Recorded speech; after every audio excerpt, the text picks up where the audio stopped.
ngaku mau balik. Siapa dia? Mokhtar. Kepergian Ustadz Yahya Waloni sungguh membuat saya sangat sedih. Karena saya sangat tahu sepak terjang dari Ustadz Yahya Waloni. Setelah memeluk Islam, pindah keyakinan. Beliau totalitas berdakwah, menyiarkan agama Islam. Tidak hanya berdakwah, beliau juga peduli dengan politik, mencerdaskan umat, serta berani mengkritik. Itulah sosok Yahya Waloni yang kini telah tiada. Beliau juga waktu capres menyuarakan untuk memilih Pak Anies Baswedan. Sungguh saya melihat wafatnya beliau ini sangat indah.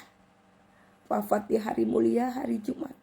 Di bulan mulia, bulan Zulhijjah. 10 Zulhijjah. Haji Akbar di sana, di Baitullah. Kemudian di tempat yang juga mulia, di masjid saat khutbah. Lantang khutbahnya, keras suaranya. Gak ada tanda-tanda dia sakit.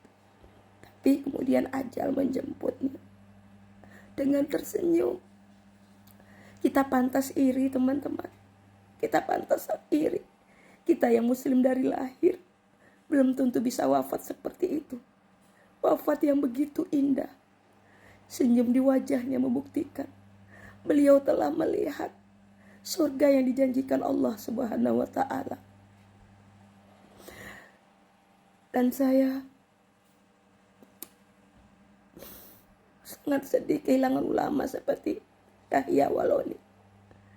Sarjana pergi, banyak penggantinya.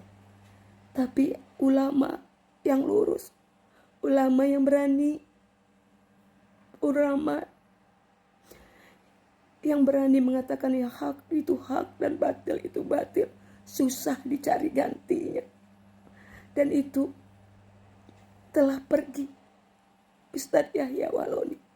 Saya pernah bertemu beliau ketika beliau mengisi kajian dekat rumah saya.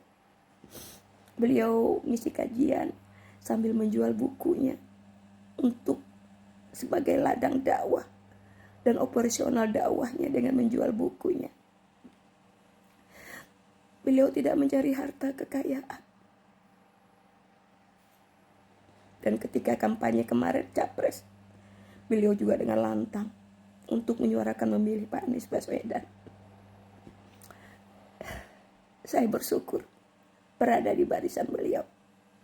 Semoga kelak kita semua yang merindukan husnul khotimah bisa wafat dalam keadaan berdakwah. Selamat jalan Ustadz. Semoga Ustadz bahagia bersama Allah Subhanahu wa ta'ala yang sudah Ustadz pilih sebagai keyakinan Ustadz sampai akhir hayat Ustadz.